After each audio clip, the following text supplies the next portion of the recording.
সমস্ত কমরেডরা, সাথীরা, বন্ধুরা আজকে আমাদের এই সভায় এসেছেন, প্রত্যেককে আমাদের তরফ থেকে সংগ্রামী অভিনন্দন, লাল সালাম। আপনারা জানেন আমরা সবাই আজকে এখানে এসেছি কারণ তুফানগঞ্জ থেকে তুফান তুলে বাংলা বাঁচাও যে যাত্রা গতকাল উত্তর 24 পরগনায় প্রবেশ করেছিল, আর কিছুক্ষণের মধ্যেই তা বারাসাতে আসবে। এবং আমরা দেখেছি প্রথম দিন থেকে এই বাংলা বাঁচাও যাত্রা আসলে শুধুই কোনো পার্টি, কোনো নির্দিষ্ট দল, কোনো রাজনৈতিক দলের যাত্রা হয়ে ওঠেনি। যাত্রা যখন চলেছে একের পর এক মানুষ তাতে যোগ দিয়েছেন, মিশেছেন। তাঁত শিল্পীরা, জরি শিল্পীরা, বিড়ি বাঁধেন যে শিল্পী, যে শ্রমিক পরিযায়ী হয়েছেন, এমন বহু মানুষের আদর, ভালোবাসা, আশা, সমর্থনে আমাদের এই যাত্রা আসলেই মানুষের যাত্রা হয়ে উঠেছে। এখন বাংলা বাঁচাও যাত্রা, বাংলাকে বাঁচাতে হবে। এই বাংলা বাঁচানোর তাগিদ হঠাৎ করে আমরা বামপন্থীরা কাঁধে তুলে নিলাম কেন? এই প্রশ্ন তো অনেকে করতে পারেন যে আপনারা বিধানসভায় নেই, আপনারা লোকসভায় নেই, আপনারা শূন্য হয়ে গেছেন, মহাশূন্যে চলে যাবেন, আরো কত কিছু রোজ আমাদের ফেসবুকের পর্দায় পড়তে হয়। তাহলে এমন যাদের অবস্থা তাদের হঠাৎ করে বাংলা বাঁচানোর দায়িত্ব বা ডাক নিতে হলো কেন? আসলে কোন বাংলা বাঁচানোর কথা আমরা বলছি? কোন বাংলা আমরা মনে করি যার সত্যিকারের বেঁচে নেই? এটা তো সেই বাংলা, এটা সেই পশ্চিমবঙ্গ, যে পশ্চিমবঙ্গের রোকেয়া সাখাওয়াত হোসেন জন্মেছে। এটা তো সেই বাংলা, এটা তো সেই পশ্চিমবঙ্গ। যখন বলা হচ্ছে যে মেয়েদের পড়াশুনো করার অধিকার নেই, মুসলমান মেয়েরা তারা পড়তে পারেন না, রোকেয়া বলছেন যে মানুষ পড়েন না, যে মানুষ জানেন না, যে মানুষ ভাবেন না, তিনি পুরোপুরি মানুষই হয়ে উঠতে পারেনি। সুলতানার স্বপ্ন, সুলতানাস ড্রিম বলে লিখেছিলেন উনি, যাতে মেয়েদের এই মানুষ হয়ে ওঠার যে আকাঙ্ক্ষা সেটা বর্ণনা করা রয়েছে। তাহলে যে সময় মেয়েদের পড়ার অধিকার নেই, যে সময়ের সংখ্যালঘু মহিলাদের আরো পর্দা নসীম করে রাখার প্রচেষ্টা, রীতি ছিল, ট্র্যাডিশন ছিল, সেই ট্র্যাডিশনকে ব্রেক করে কলকাতার বুকে প্রথম মেয়েদের পড়ার স্কুল যিনি করলেন তার নাম রোকেয়া সাখাওয়াত হোসেন। এটা তো সেই বাংলা। আজকে সেই পশ্চিমবঙ্গে আপনার এই এলাকায় খুঁজে দেখুন কতগুলো সরকারি প্রাথমিক স্কুল, কতগুলো সরকারি বাংলা মিডিয়াম স্কুল খোলা রয়েছে। বিগত বছরগুলোতে 8000 সরকারি স্কুল বন্ধ হয়ে গেছে। বিগত বছরগুলোতে স্কুল, কলেজ, ইউনিভার্সিটি, বড় বড় কলেজ, নামজাদা কলেজ, যে কলেজগুলোতে পড়ার জন্য লম্বা লম্বা লাইন পড়তো, কলকাতার লেডি প্রেমন কলেজ, প্রেসিডেন্সি কলেজ, যাদবপুর ইউনিভার্সিটির মতো বিশ্ববিদ্যালয়গুলোতে সিট খালি যাচ্ছে, সেখানে ছেলেমেয়েরা পড়তে চাইছে না। তাহলে যে বাংলা মেয়েদের জন্য প্রথম স্কুল খুললো, আর যে বাংলার প্রথম মহিলা মুখ্যমন্ত্রীর আমলে একের পর এক স্কুল বন্ধ হয়ে যায়, আপনি একজন বাঙালি হিসাবে, আপনি একজন বাংলা প্রেমী হিসাবে আপনার মনে হবে না আপনার গর্ব, আপনার সম্মান, আপনার অসুবিধা, আপনার বাংলা একটু একটু করে মরে যাচ্ছে? যে বাংলা একসময় সারা বিশ্বের বুকে, সারা ভারতের বুকে তার সাহিত্য, তার কৃষ্টি, তার সংস্কৃতি, তার খেলা, এই সমস্ত কিছুর জন্য পরিচিত ছিল। আমাদের সবার মনে আছে ওই লর্ডসের মাঠে সৌরভ গাঙ্গুলি যখন তার জার্সিটা খুলিয়ে ইংল্যান্ডকে হারানোর পর ওই ঘুরিয়েছিলেন, ওই ইমেজটা, ওই ছবিটা আমাদের প্রত্যেকের মনে গেঁথে রয়েছে। আমাদের মনে হয়েছিল সৌরভ গাঙ্গুলি একা ওই জার্সিটা ওড়াননি, বাঙালির হয়ে, ভারতের হয়ে এক বঙ্গ সন্তান আমাদের সবার হয়ে ওই ব্রিটিশদের মুখের ওপর ভারতের জাতীয় পতাকা, বাংলার, ভারতের অস্মিতা উড়িয়েছেন। মনে হয়নি আমাদের? গর্ব হতো তো। বাংলার খেলা নিয়ে গর্ব ছিল আমাদের। আমাদের কলকাতাকে ফুটবলের মক্কা বলা হয়। আছেন এখানে ইস্ট বেঙ্গল সমর্থক, মোহনবাগান সমর্থক বহু লোক। আমি নিজে একেবারে কট্টর ইস্ট বেঙ্গল সমর্থক। আমরা জানি ইস্ট বেঙ্গল মোহনবাগানের এই যে রাইভালরি, এই যে শত্রুতা, এই শত্রুতা অনেক সময় রাজনীতি, ধর্ম, পরিবার সমস্ত কিছু পেরিয়ে চলে যায়। এত তার গভীর, এত তার গভীর টান, আসলে এতটাই গভীর ভালোবাসা, খেলার প্রতি ভালোবাসা, পরিচিতির প্রতি ভালোবাসা। গত দুদিন আগে আমরা যুব ভারতে ক্রীড়াঙ্গনে কি দেখলাম?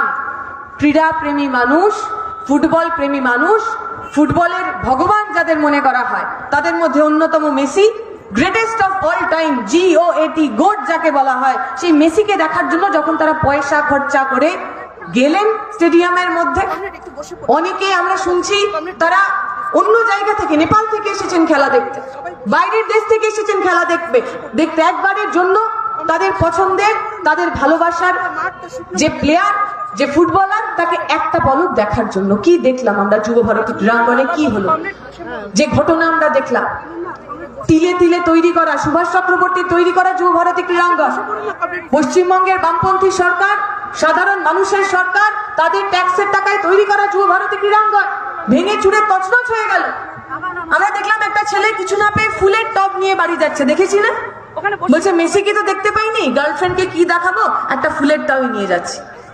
আমরা দেখলাম একটি ছেলে, সে কিছু না পেয়ে যে ট্র্যাকের ওপর দৌড়ায় আর কি অ্যাথলেটিক্সরা, সেই ট্র্যাকটা পর্যন্ত কাঁধে করে নিয়ে চলে যাচ্ছে। আমি সেই ছেলেটাকে দোষ দিই না। যে রাজ্যের মুখ্যমন্ত্রী, যে রাজ্যের শিক্ষামন্ত্রী, তারা প্রতিনিয়ত চুরি করে, ছোটরা তো বড়দের দেখেই শিখবে। ওদের মনে হয়েছে আমার মন্ত্রী চুরি করলে আমি এটুকু নিয়ে চুরি করতে পারবো না, মেসিকে তো দেখতে পাইনি, অ্যাটলিস্ট কিছু তো নিয়ে যাব। বলছে অনেকে যে আমরা দেখতে গেছিলাম মেসি, দেখে ফিরলাম পিসি। মেসিকে দেখতে গিয়ে পিসি দেখার এমন অদ্ভুত উপায়, এমন অদ্ভুত এক্সাম্পল হয়তো ভারতে আর কোথাও নেই। যে ধরনের বিশৃঙ্খলা,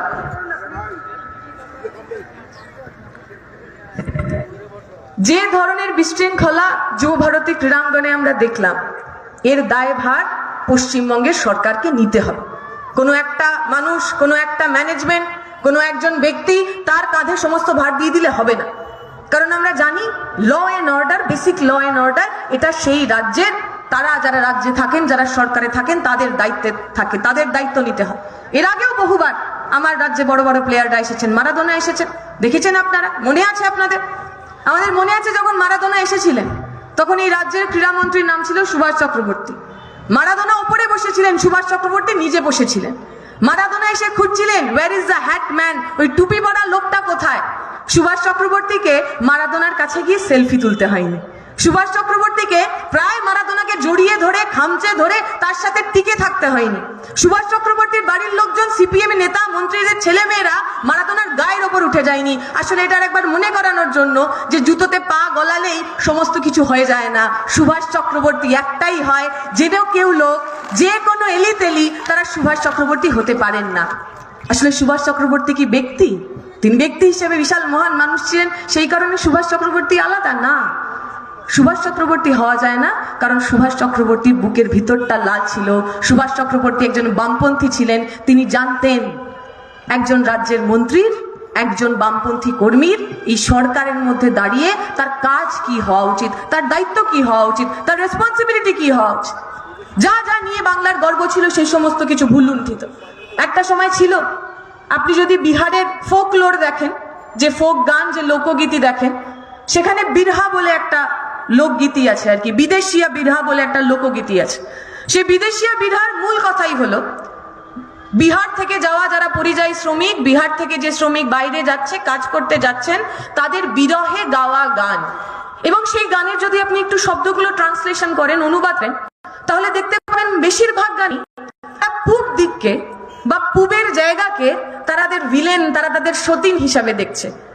যে মেয়ে এই গান গাইছে, বিরহা গাইছে, বিদেশিয়া বিরহা গাইছে, সে বলছে পূব দিকে যে ট্রেন যায়, সেই ট্রেন আমার ভালোবাসার মানুষ, আমার সাইয়া, আমার যিনি স্বামী, তাকে নিয়ে চলে গেছে। পূব দিক মানে কোথায়? কলকাতায়। বিহার থেকে, উত্তরপ্রদেশ থেকে, উত্তর ভারতের বিভিন্ন অঞ্চল থেকে কলকাতায় মানুষ কাজ করতে আসতেন। কলকাতায় মানুষ কাজ করতে আসতেন, কলকাতা মানুষের রুটি রুজির জায়গা ছিল, সেই কারণে একটা ফোকলোর পর্যন্ত তৈরি হয়েছে, লোকগীতি তৈরি হয়েছে। আর আজকে পশ্চিমবঙ্গের অবস্থা কি? 2011 সালের সেন্সাস অনুযায়ী, তারপরে সেন্সাস হয়নি তাই আমি তথ্য দিতে পারবো না, 11 সালের তথ্য অনুযায়ী প্রথমবার পশ্চিমবঙ্গ মাইগ্রেন্ট রিসিভিং স্টেট থেকে, অর্থাৎ এমন একটা রাজ্য যে রাজ্যে বাইরে থেকে লোক কাজ করতে আসে, তার পরিবর্তে মাইগ্রেন্ট সেন্ডিং স্টেট হয়েছে। অর্থাৎ যে রাজ্য থেকে বেশি বেশি মানুষ বাইরে কাজ করতে যেতে বাধ্য হচ্ছে। এবং এটা বোঝার জন্য তথ্যের দরকার পড়ে না, নম্বরের দরকার পড়ে না, বইয়ের দরকার পড়ে না। আপনার আশেপাশে ছেলে মেয়েদের দেখুন, কতগুলো ছেলে মেয়ে এখন আপনার রাজ্যে কাজ করে। গরিব এলাকাগুলোতে যান, গ্রাম্য এলাকাগুলোতে যান, বেশিরভাগ ছেলে মেয়েরা তারা কিছুদিন পড়াশোনা করার পর, ক্লাস 8-এর পর, 10-এর পর আর পড়াশোনা করছে না, চলতি কথায় বলে কামাতে চলে গেছে। তারা কামাতে কোথায় যাচ্ছে? যারা সোনার কাজ করেন তারা গুজরাটে যাচ্ছে, যারা জরির কাজ করেন তারা গুজরাটে যাচ্ছে, যাদের অন্য কোনো কিছু করার নেই তারা ময়লা ফেলার কাজ করার জন্য ব্যাঙ্গালোর, দিল্লি, গুড়গাঁওতে যাচ্ছেন। দেখে নিন, বর যখন যাচ্ছে, বরের সঙ্গে বউ যাচ্ছে, বউ গিয়ে কি করছে? লোকের বাড়িতে বাড়িতে কাজ করছে। যে মেয়েটা, যে মহিলাটা তার বাড়ির সামনে ধান বুনতো, যে মেয়েটা, যে মহিলাটা তার বাড়িতে কাঁথা বুনতো, সেই মেয়েটা আজকে দিল্লি, মুম্বাই, ব্যাঙ্গালোরে গিয়ে লোকের বাড়িতে ঘর মুছছে, লোকের বাড়ি বাসন মাজছে, লোকের বাড়িতে ঝাড় দিচ্ছে। আর সেই লোকগুলোকে বিজেপি সরকার আসার পর শুধুমাত্র বাংলা বলার অপরাধে, শুধুমাত্র বাংলায় কথা বলে এই অপরাধে বাংলাদেশি বলে জেলের মধ্যে পুড়ে দিচ্ছে। বলবো না আমি আমার বাংলাটা মরে গেছে? বলবো না? যে বাংলার গর্ব ছিল বাংলার মানুষ, যে বাংলার গর্ব ছিল বাংলার হিউম্যান রিসোর্স, সেই বাংলার আগামী প্রজন্ম পরিযায়ী শ্রমিক হয়ে গেল। আমি বলবো না বাংলা বাঁচাতে হবে? আমি বলবো না? যে বাংলাকে কমরেড সুদীপ ভট্টাচার্য বলার সময় বলছিলেন যে মরুদ্যান ছিল, যখন সারা দেশ জুড়ে হিন্দু মুসলিম সাম্প্রদায়িক সম্প্রীতি ভেঙে টুকরো টুকরো হয়ে যাচ্ছে, এই বাংলা মরুদ্যান ছিল, এখানে সাম্প্রদায়িক সম্প্রীতি বিঘ্নিত হয়নি। 92-এ হয়নি বাবরি মসজিদ ভাঙার পর, 2002-এ হয়নি গুজরাট দাঙ্গার পর, এমনকি 1984 সালে যখন সারা দেশ জুড়ে শিখ দাঙ্গা হয়েছে, পশ্চিমবঙ্গের বুকে দাঙ্গা হয়নি তো? সম্প্রদায়ের মানুষ একে অপরের বিরুদ্ধে অস্ত্র তলোয়ার ধরেননি তো? কারণ রাজ্যের মুখ্যমন্ত্রীর নাম ছিল জ্যোতিবাবু, রাজ্যের মুখ্যমন্ত্রীর নাম ছিল বুদ্ধদেব ভট্টাচার্য, যারা মাইকে দাঁড়িয়ে বলতে পারতেন এটা পশ্চিমবঙ্গ, এখানে দাঙ্গা করতে আসলে মাথা ভেঙে গুড়িয়ে দেওয়া হবে, কোনো হিন্দু মুসলমান বৌদ্ধ খ্রিস্টান দেখা হবে না, সেই কারণে দাঙ্গা হয়। अगर हुकूमत नहीं चाहता तो दंगा नहीं होता, अगर सरकार नहीं चाहता तो दंगा नहीं होता। 11 সালের আগে দাঙ্গা হয়নি কারণ হুকুমত চাইনি, সরকার চাইনি। আর 11 সালের পর থেকে এই দক্ষিণবঙ্গ জুড়ে কতগুলো দাঙ্গা হয়েছে, উত্তরবঙ্গের বিভিন্ন সীমান্তবর্তী অঞ্চলে কতগুলো দাঙ্গা হয়েছে। এই কিছুদিন আগে পর্যন্ত উত্তরবঙ্গে রামনবমীকে কেন্দ্র করে কতগুলো দাঙ্গা হয়েছে, হাওড়াতে কিছুদিন আগে কতগুলো দাঙ্গা হয়েছে। দাঙ্গা হচ্ছে কেন? কারণ মমতা ব্যানার্জি চাইছেন দাঙ্গা হলে ওনার লাভ। যেখানে যেখানে দাঙ্গা হবে ভোটের মেরুকরণ আরো তীব্র হবে, হিন্দু মানুষ ভয় পেয়ে ভোট দেবেন, মুসলমান মানুষ ভয় পেয়ে ভোট দেবেন, তার কাজের কথা মনে থাকবে না, ছেলে মেয়ের পড়ার কথা মনে থাকবে না, বাড়ির মেয়েটা যে স্কুল যেতে গেলে টোনটিটকারি করে তৃণমূলের ছেলেগুলো, সেগুলো মনে থাকবে না। খালি মনে থাকবে আমি হিন্দু না মুসলমান। हिंदू पढ़ाई गए बीजेपी बोलबे देखो भाई हिंदू खतरे में है, अगर हिंदुओं को बचाना है तो बीजेपी को वोट करना है। মুসলিম পাড়ায় গিয়ে মমতা ব্যানার্জিরা বলবেন যে দেখো বাবু আমাদের ভোটটা দাও, এবার যদি আমরা না জিতি বিজেপি আসলে কিন্তু তোমাদের মেরে ধরে তাড়িয়ে দেবে। আরে ওই পরিবারের ছেলে মেয়েগুলো, ওই পরিবারের ছেলে মেয়েগুলোর ভবিষ্যৎ তা নিয়ে কথা বলবে না? হিন্দু পরিবারের যে ছেলেটা, যে মেয়েটা নরেন্দ্র মোদী আসার পর থেকে একটাও সরকারি চাকরি পেল না, তা নিয়ে কথা বলবো না? হিন্দু কৃষক পরিবারের যে মানুষটা তার ঋণের দায়ে ডুবে আত্মহত্যা করতে বাধ্য হলো, তার কথা বলবে কে? মুসলিম পরিবারের যে ছেলেটা পরিযায়ী শ্রমিক হয়ে গেল, মুসলিম পরিবারের যে ছেলেটাকে বাংলাদেশি বলে গোরক্ষক সমিতিরা পিটিয়ে খুন করে ফেললো, তার কথা বলবে কে? মুসলিম পরিবারের যে ছেলেটা পড়াশোনা করার পর মাদ্রাসা কমিশনে 11 সালের পর থেকে একটা পরীক্ষায় বসতে পারলো না, পাশ করতে পেল না, চাকরি করতে পারলো না, তার কথা বলবে কে? তৃণমূল বিজেপি চায় দাঙ্গা হোক, তৃণমূল বিজেপি চায় মানুষ ফিয়ার সাইকোসিস থেকে, ভয় থেকে ভোট দিক। ভয় থেকে ভোট দিলে তারা নিজের ধর্ম অনুযায়ী, আমার ধর্মের রাখওয়ালা, আমার ধর্মের মা হিসাবে ওই বিজেপি অথবা তৃণমূলকে ভোট দেবে। ওরা আপনার আমার ভোট নেবে, গরিব হিন্দু মুসলমানের ভোট নেবে, আর আমার বাড়ির ছেলেটার মেয়েটার হাতে অস্ত্র তুলে দেবে। দেখবেন যেখানে দাঙ্গা হয়, দাঙ্গায় যারা নিহত হন তাদের একটুখানি নামগুলো পড়ে দেখবেন, দেখবেন তারা কোনো তৃণমূল অথবা বিজেপির কোনো বড়লোক নেতার ছেলে মেয়ে বা তাদের পরিবারের কেউ কিনা, কখনো হবে না। দাঙ্গায় যে মানুষ মরে সে হিন্দু হোক অথবা মুসলমান, সে গরিব মানুষ। রামনবমীর ওই এক দাঙ্গা থেকে একটি ছেলেকে যে ধরা হয়েছিল, জানা গেল তার বাবা একটা রিক্সা চালক, দিন আনে দিন খায় মানুষ, কি করবে? 18 বছর বয়স হয়ে গেছে, চাকরি বাকরি নেই, পড়াশোনা ছেড়ে দিয়েছে, বাড়িতে কাজ নেই। বিজেপির নেতারা বলেছে আমাদের মিছিলে যাস, তোর কাছে বন্দুক ধরিয়ে দেবো, তলোয়ার ধরিয়ে দেবো, আর 500 টাকা দেবো। সে ওই মিছিলে গেছিল, মন্দিরে গেছিল, সবাই বলেছে যেই মন্দির থেকে র্যালি হবে মসজিদের সামনে গিয়ে পাথর মারতে হবে, মেরেছে।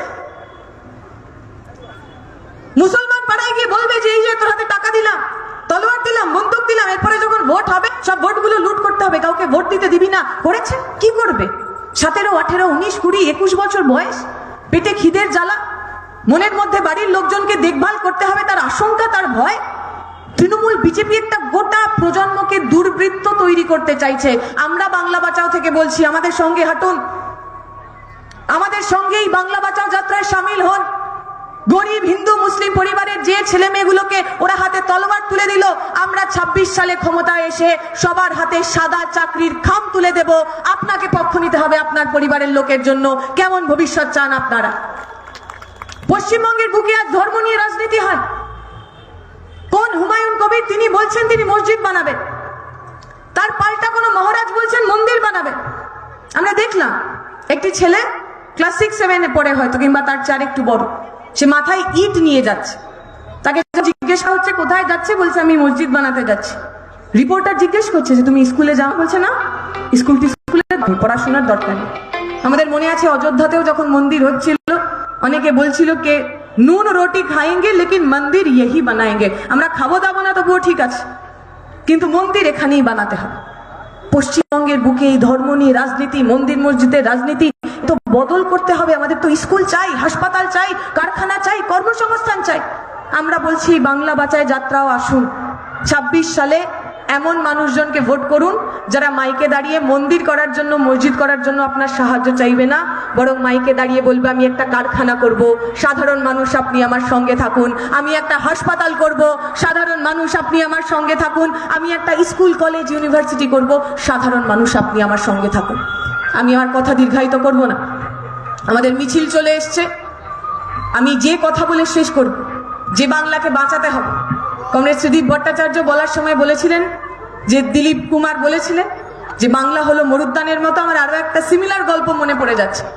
মুজাফফরনগরে যখন দাঙ্গা হয়েছে, সেই দাঙ্গায় বহু মানুষ মারা গেছে। একজন মুসলিম পরিবারের চাচা, তার বাড়ি পুড়ে জ্বলে গেছে, বাড়ির সামনে তিনি বসে আছেন। কমরেড সীতারাম ইয়েচুরি তাকে গিয়ে বলেছেন যে আপনি আসুন আমার সঙ্গে, এখানে আপনি নিরাপদে থাকতে পারবেন না, আমার সাথে আসুন, আমি আপনাকে সুরক্ষিত রাখবো। ওই ভদ্রলোক উত্তর দিয়েছেন যে দেখো বাবা, আমার তো জন্ম হয়েছে এখানে, আমার দাদা পরদাদা দফন হয়েছে এখানে, আমি আমার বাড়ি ছেড়ে কোথাও যাব না, তবে তুমি যদি পারো তাহলে আমাকে জ্যোতিবাবুর বাংলায় নিয়ে যাও। আমি শুনেছি জ্যোতিবাবুর বাংলায় দাঙ্গা হয় না, জ্যোতিবাবুর বাংলায় কারোর বাড়ি পুড়ে যায় না, জ্যোতিবাবুর বাংলায় হিন্দু মুসলিম মানুষ একসাথে ভালো থাকে। আগামী দিনে এই জ্যোতিবাবুর বাংলাকে বাঁচাতে, এই সুভাষ চক্রবর্তীর বাংলাকে বাঁচাতে, আগামী দিনে রোকেয়া, নজরুল, রবি ঠাকুরের বাংলাকে বাঁচাতে, আগামী দিনে চৈতন্য লালনের বাংলাকে বাঁচাতে আপনারা আমাদের বাংলা বাঁচাও যাত্রায় সামিল হবেন। 2026 সালে লাল ঝান্ডার মেহনতি মানুষের সরকার তৈরি হবে, এই আশা ভরসা রেখে আমার কথা শেষ করছি। শুকরিয়া, ইনকলাব জিন্দাবাদ।